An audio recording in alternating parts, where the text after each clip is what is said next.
there, thanks for watching. I'm Shane, and you are watching The Brain Show. Today, we have to talk about President Trump. He's in a dangerous situation for the future of the Maga movement, and we need to break down what's going on. And the only thing I need from you is if you guys could please smash that like button. And if you like this daily content and you want to subscribe, that would be great. We're currently at 6,500 subscribers and growing, and I appreciate you tuning in every day. And if you're looking to join the community and hang out with like-minded folks, come watch our live show every Saturday at 12 p.m.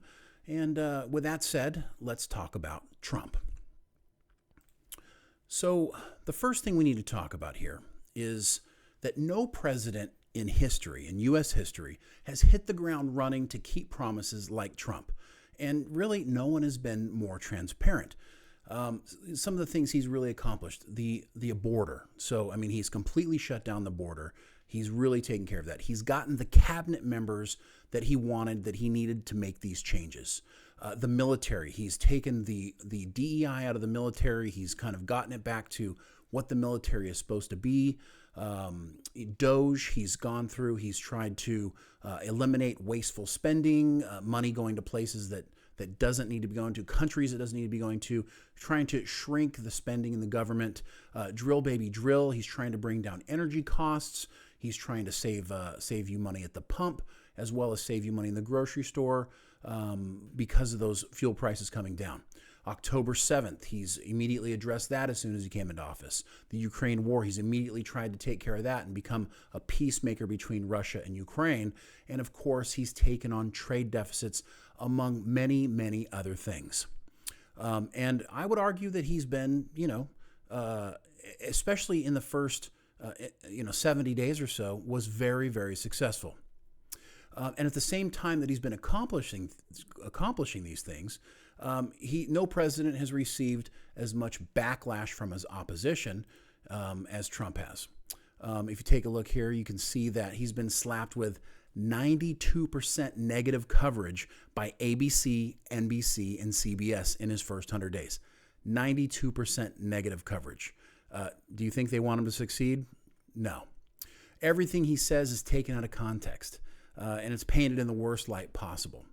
And when he does do something good, like, gets money to the people in South Carolina to rebuild their destroyed and flooded homes after the last administration ignored them, and then no one reports on it. So even when he does something good, it doesn't really do a whole lot for him. So, and while those first 70 days were actually really good, gas prices were coming down, grocery prices were starting to come down. The problem is on April 2nd, things started to turn for the worse when he started focusing on tariffs.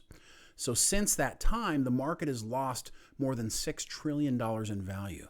And the people who were worried, well, they're starting to now panic. Plus, other things have started to feel like they're stalling out. So Canada elected a hard leftist, seemingly because of Trump's tariffs, and continued to push, and his continued push to make Canada the 51st state, which apparently they didn't really like. Let's take a look at what the new elected leftist ambassador of Canada has to say here. As I've been warning for months, America wants our land, our resources, our water, our country. Never. But these are not idle threats. President Trump is trying to break us so that America can own us. That will never ever happen. But we also must recognize the reality that our world has fundamentally changed. Now, is that what Trump wants? Does Trump want to break Canada so that way we can own them? I don't think so. And honestly, we don't want Canada to be the 51st state because, frankly, it would basically be another California. So it would completely, make us even more leftist country than we currently are. So absolutely not. But as you can see, sometimes that rhetoric and some of the things and the tariffs and that pushed Canada to elect somebody that they had actually had a person more right-leaning who was the front runner until recent times. So, something else. So far, China, they haven't blinked on the tariffs that Trump has imposed, and Trump has actually brought back some of his rhetoric, and he's kind of gone a little softer with China. So that fight might take a little longer than we've anticipated. Russia also seems to be playing like the Trump long game. Like he's trying to like string him along so he can maybe take all of Ukraine. It's starting to look more like Putin doesn't want peace in Ukraine. Iran isn't capitulating, right? They aren't backing off of trying to make nuclear weapons. Ukraine didn't give us the mineral deal. They're not capitulating. Hamas hasn't returned prisoners. The Houthis aren't backing down. The Epstein files are not being released. And the relief on spending for everyday Americans has really not materialized yet. Gas prices are down a little bit, but most people are still hurting at the grocery store. And so, no, let's be fair. It's only been, 100 days. And he really hasn't been given enough time yet. But let's stop pretending that he's going to do everything perfectly, because nobody's perfect. But all that said, he's still the best person for the job right now. But he made a lot of big promises, and right or wrong, he's going to have to be accountable for what he said. And if these things continue to go poorly, and the liberal left is able to stir up the shitstorm that's currently going on into a hurricane, Maga is going to have a real problem in the midterms. And if they lose the House, the last 2 years of Trump's presidency will be bogged down to a halt. So what can he do now? What can he do about this to kind of, he started out strong, now it's starting to weaken. What can he do? Well, he needs to remember that he may be president now, but politics will never stop happening around him. He can Trump as much as he wants when he's having success, but he needs to Trump a little less when he's playing defense. Stop repeating the same talking points over and over again. We know whoever was running Biden's presidency screwed up, and it's time to move forward.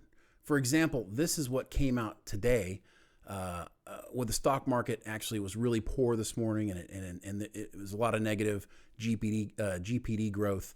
And so Trump put out this comment, and basically it says, this is Biden's stock market, not Trump's. I didn't take over until January 20th. Tariffs will start kicking in, and companies are starting to move into the USA in record numbers. Our country will boom, but we have to get rid of the Biden overhang. This will take a while, has nothing to do with tariffs, only that he left us with bad numbers. But when the boom begins, it will be like no other. Be patient. Well, the problem here is that he was taking total credit for the stock market after he was elected in November when the stock market boomed. But now the stock market is lagging. He's putting it back on Biden. When the reality is this stock market is fear of the tariffs. Now the tariffs, I believe, are going to be a good thing. And like he said here, be patient, which we all need to do. But he needs to stop blaming other people. He needs to kind of own it a little bit and just say, hey, hold on. It's going to be okay. Hold on. He also needs to stop talking about 2028. He needs to show his progress for 2028 to even matter about a third term. So show us that, you can succeed and that things are going to get better, and then talk about 2028. There's no point in even discussing 2028 right now, when things are regressing a little bit. China and Russia are playing him, so now it's time to get tougher on China and Russia. You want to get a little closer to our allies, get tougher on those guys. Okay. He tried to speak nicely to them. He tried doing it that way, but unfortunately those nations only understand strength and resolve. Okay. Also, don't give the media ammunition to undermine you. People want to paint you as a fascist. So a little less bluster, and don't say things like this. Are you like to see as Pope? Do you have anyone as Pope? Yeah. I'd like to be Pope. That would be my number one choice. people don't want to hear that you think that the number one choice to be Pope would be you. Now, he's joking here, and he would go on to actually say that, that one of the New York Cardinals would probably be a better pick. But even this joking is stuff that they're going to grab onto this first 8 seconds. And here, let me play the rest of it for you so you hear the whole thing. Mr. President, No, I don't know. I have no preference. I must say we have a cardinal that happens to be out of a place called New York who's very good. So we'll see what happens. Okay, so yeah, obviously joking, but they're holding on, they're grabbing that thing, say, oh, Trump said I'd like to be Pope. Okay, so instead say things like this. Make this into an incredible country that can afford to take care of its people, and then we'll worry about the rest of the world. Let's help other people. But we're going to take care of our country first. This is about America first. It's about make America great again. We have to do it because right now we're a failing nation.